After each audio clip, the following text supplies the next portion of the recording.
When a group of fake HOA cops showed up at my door saying I was violating community rules, I knew something was wrong. With fake badges and an air of unearned authority, they tried to arrest me in my own living room. The problem? I'm a real detective with the city police department, and now these wannabe neighborhood watchdogs are about to find out they messed with the wrong person. I always knew that the HOA in my neighborhood was a collection of power-hungry busybodies, with too much free time and not enough actual responsibilities. They'd harassed me before about my lawn height, the color of my mailbox, and even how long my trash bin stayed at the curb, but nothing, absolutely nothing, could have prepared me for what happened that Tuesday morning. I was reviewing case files at my kitchen table, enjoying my first cup of coffee, when I noticed movement in my front yard through the reflection in my microwave door. There were 5 figures standing on my walkway, all wearing matching blue polo shirts with neighborhood security embroidered on the chest, aviator sunglasses, and small plastic badges hanging from lanyards around their necks.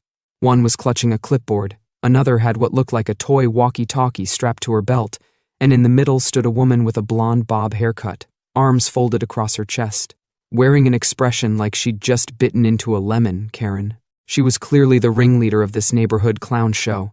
I took a deep breath, finished my coffee, and went to answer the door. Before I could even get it fully open, Karen launched into what sounded like a rehearsed speech. "You are in direct violation of multiple HOA bylaws, and we're here to take official action," she announced. Her voice dripping with fake authority. I stared at her, wondering if this was some elaborate prank for a YouTube channel. "Excuse me?" Before I could say anything else, she whipped out a laminated card and thrust it in my face. "You are under investigation for serious violations, including unauthorized landscaping modifications, storage of recreational equipment in public view, and..." She paused dramatically as if preparing to announce I'd committed a felony. "Repeated disregard for community standards by failing to attend mandatory OA meetings." I had to bite the inside of my cheek to keep from laughing. The landscaping modification was a single rosebush I'd planted last weekend. The recreational equipment was my daughter's bicycle that had been in the driveway for maybe 20 minutes. And yes, I did skip those insufferable HOA meetings whenever possible. That's when Karen dropped the bombshell. "Since you've ignored previous warnings, the HOA Security Committee is exercising its right to detain you until you agree to comply with our regulations." "Detain me?" I couldn't believe my ears. "You want to arrest me?" Karen straightened her shoulders, clearly proud of herself. "The HOA has full authority over all residents who signed the agreement." The 4 lackeys behind her nodded in perfect unison, like bobblehead dolls on a dashboard. That's when I realized they genuinely believed they had police powers. They actually thought they could arrest someone, and not just anyone, but a detective, with 12 years on the force. I decided to play along for a moment, curious to see how far this theater of the absurd would go. "Interesting," I said, pretending to consider their demands. "And how exactly do you plan to arrest me?" Karen gestured to a paunchy middle-aged man on her right who pulled out, I kid you not, a pair of plastic zip ties from his back pocket. "We have our methods," he said in what I assume was supposed to be a tough guy voice. That was it. The comedy routine had gone far enough. I stepped back into my house, retrieved my wallet from the counter, and flipped it open to reveal my detective's badge and ID card. "Good to know you think you can make arrests," I said, my voice now dead serious. "Because at this moment you're committing multiple felonies, including impersonation of law enforcement and attempted unlawful detention." The change in atmosphere was immediate. Karen's smug smile vanished, replaced by a look of shock.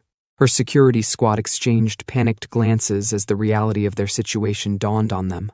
"What are you implying?" Karen stammered, her voice suddenly missing that confident edge. I crossed my arms and leaned against my doorframe. "I'm not implying anything. I'm stating facts.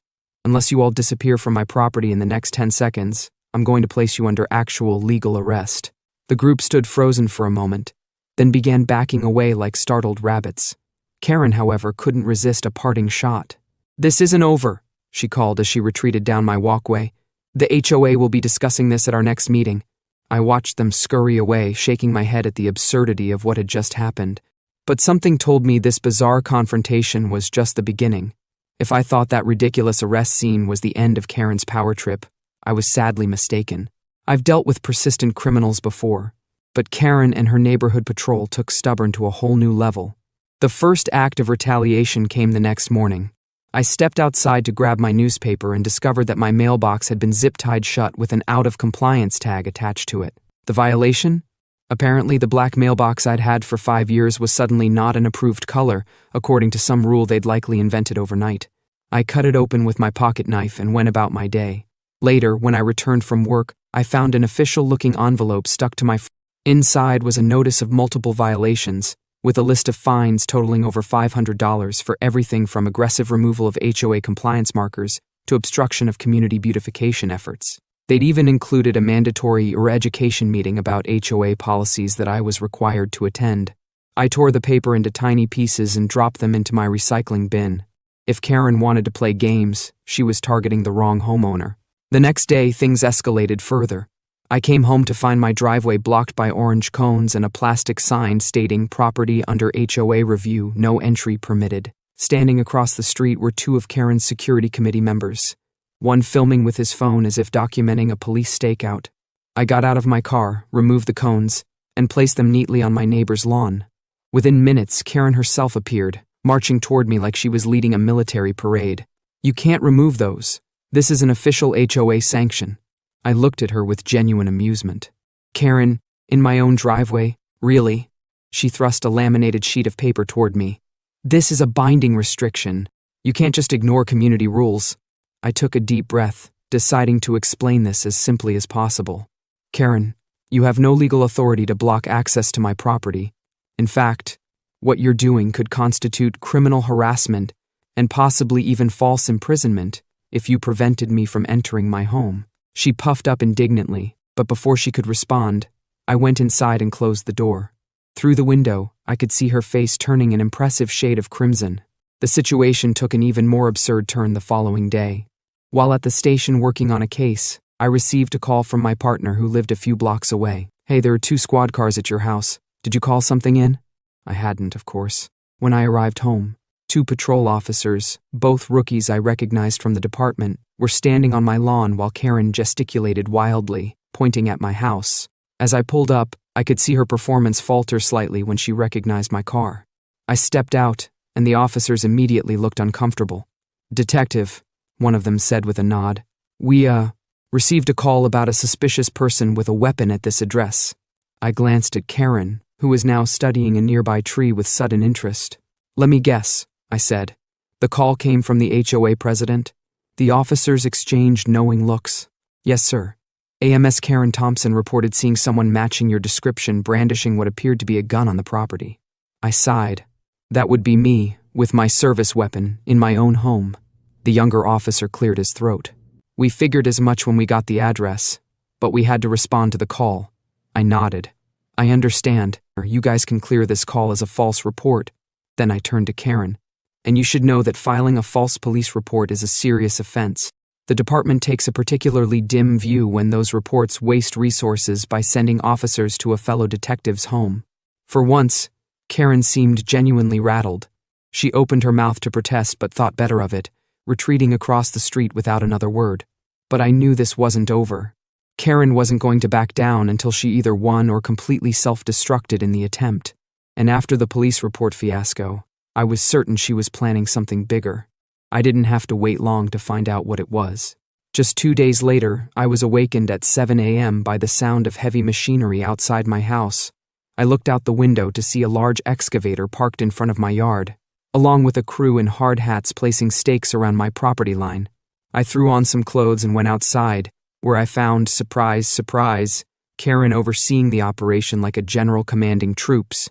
"What the hell is going on here?" I demanded. A man in a reflective vest approached with a clipboard. "Good morning, sir. We're here to begin the pipeline inspection. We received reports of a serious gas leak on this property." I stared at him. "A gas leak? There's no gas leak here." He checked his paperwork. "The work order says there's an emergency inspection needed, signed by the HOA president due to multiple resident complaints of gas odors." I glanced at Karen, who was suddenly very interested in her phone. "Let me see that order," I said. The man handed me his clipboard, and sure enough, there was Karen's signature on an official-looking document authorizing emergency utility work due to a potential life-threatening gas leak. "There's no leak," I said firmly. "And more importantly, the HOA has absolutely no authority to authorize utility work on private property." The foreman looked confused. "But the order says," I pulled out my badge, "I'm detective with the city police. Your work order was fraudulently filed by someone with no legal authority to request it. The crew leader's eyes widened. He looked from me to Karen, who was now trying to discreetly walk away. "Ma'am," he called out, "did you falsify this work order?"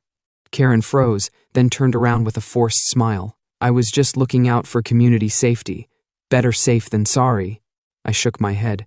"You filed a false report about a non-existent gas leak, which is not only illegal but incredibly dangerous as it diverts emergency resources from actual emergencies." The crew began packing up their equipment as Karen stormed over to me. "You can't stop community safety measures.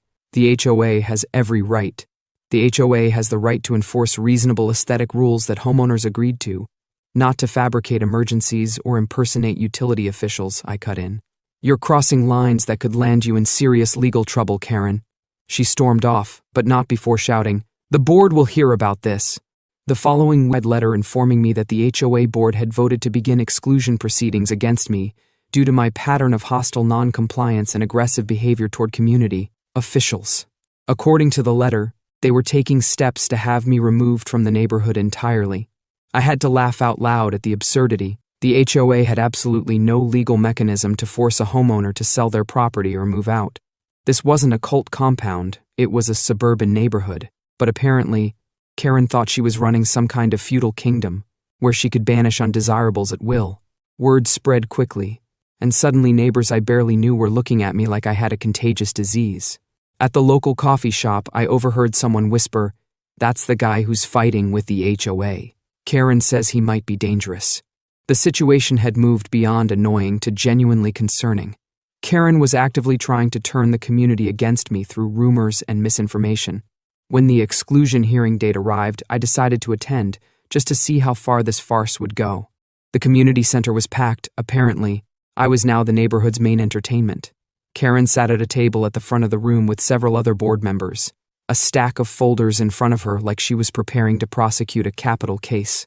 She called the meeting to order with excessive formality and began reading a list of my alleged transgressions against the community, from refusing to respond to violation notices to intimidating HOA officials with false claims of police authority. When she finally took a breath, I stood up.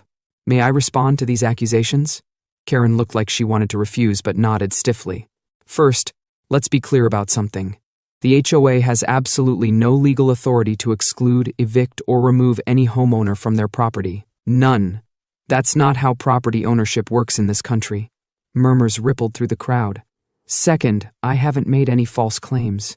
I am a detective with the city police department, as the officers who responded to Ms. Thompson's false report can confirm." Karen tried to interrupt, but I continued. "And finally, over the past 2 weeks, Ms. Thompson has attempted to have me falsely arrested, filed a false police report, and fraudulently ordered utility work on my property, all of which are actual crimes, not HOA violations." The room fell silent. Several board members were now looking at Karen with visible concern. "This has gone beyond petty neighborhood politics," I concluded. "This is harassment, and it needs to stop now." Karen jumped up, her face flushed. "This is absurd. He simply doesn't respect our authority." An older gentleman on the board finally spoke up. "Karen, is it true you filed a false police report?" Karen's composure cracked. "I was protecting the community." The meeting descended into chaos, with board members questioning Karen and homeowners arguing among themselves. I quietly left, knowing the HOA's campaign against me had just imploded spectacularly. But Karen wasn't done yet. After her public humiliation at the meeting, I thought perhaps she'd finally back down. Instead, she went nuclear. The next week, I returned home from work to find a county building inspector and 2 code enforcement officers on my doorstep. One of them stepped forward. "Sir, we've received multiple reports of serious code violations at this property. We need to conduct a full inspection immediately." I raised an eyebrow. "What kind of violations?" The inspector consulted his clipboard. "Unauthorized structural modifications, improper electrical wiring, unpermitted renovation work, and a possible black mold infestation." I couldn't help but laugh. My house was a standard builder model that I'd barely modified beyond painting the walls. I knew exactly who was behind this. "Let me guess, these complaints came from the HOA?" The inspector shifted uncomfortably. "We're required to investigate all complaints, regardless of source." "Of course." My door. "Please, come in and inspect whatever you need to. My home is fully up to code." They spent nearly 3 hours examining every inch of my house, measuring door widths, checking electrical outlets, inspecting the foundation, and testing for mold. All while Karen and several of her committee members watched from across the street, barely concealing their anticipation. When the inspection was complete, the lead inspector approached me with his findings. "Sir, we've completed our inspection and found no violations whatsoever. Your home is in excellent condition and complies with all county building codes." I nodded. "Thank you. Now, I'd like to file a formal complaint for harassment and misuse of county resources. The person who filed those false reports knew there were no violations." The inspector glanced over at Karen, who was now approaching with a determined expression. "That can be arranged. We take false reports seriously." Karen arrived just in time to hear this. "There must be some mistake. The violations were reported by multiple concerned residents." The inspector looked at her skeptically. "Ma'am, there are no violations. This house is immaculate from a code perspective." I turned to Karen. "This ends now.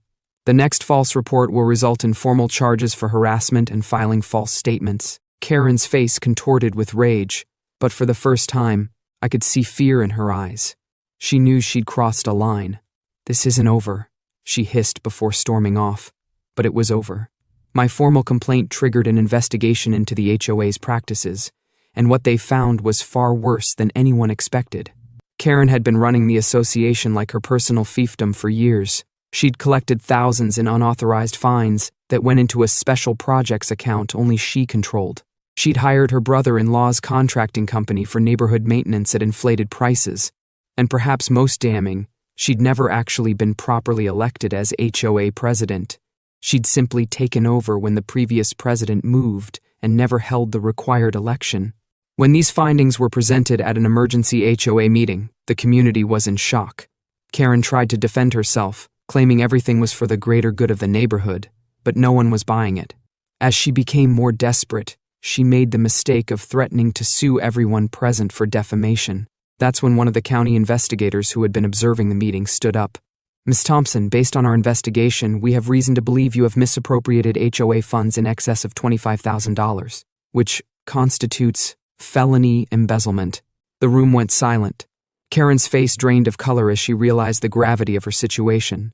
When she tried to leave, 2 officers I recognized from the precinct were waiting. As they placed handcuffs on her wrists and read her rights, I heard one neighbor quietly say, "Well, she finally got to see a real arrest." In the months that followed, the HOA underwent a complete transformation. A new board was elected with transparency rules and term limits. The excessive regulations Karen had implemented were revised or eliminated entirely. The community actually became a pleasant place to live. As for Karen, she pleaded guilty to reduced charges of misappropriation of funds and was sentenced to probation and community service. She was forced to sell her house to pay restitution and move to another state, sometimes when I'm enjoying a peaceful evening on my front porch. With my non-regulation colored mailbox and my daughter's bike parked in the driveway, I think about how one person's power trip led to their complete downfall. It's a reminder that playing police, when you're not, can backfire spectacularly, especially when you're harassing an actual detective. Did you like this video? Then don't forget to subscribe to the channel for more stories about entitled people getting exactly what they deserve.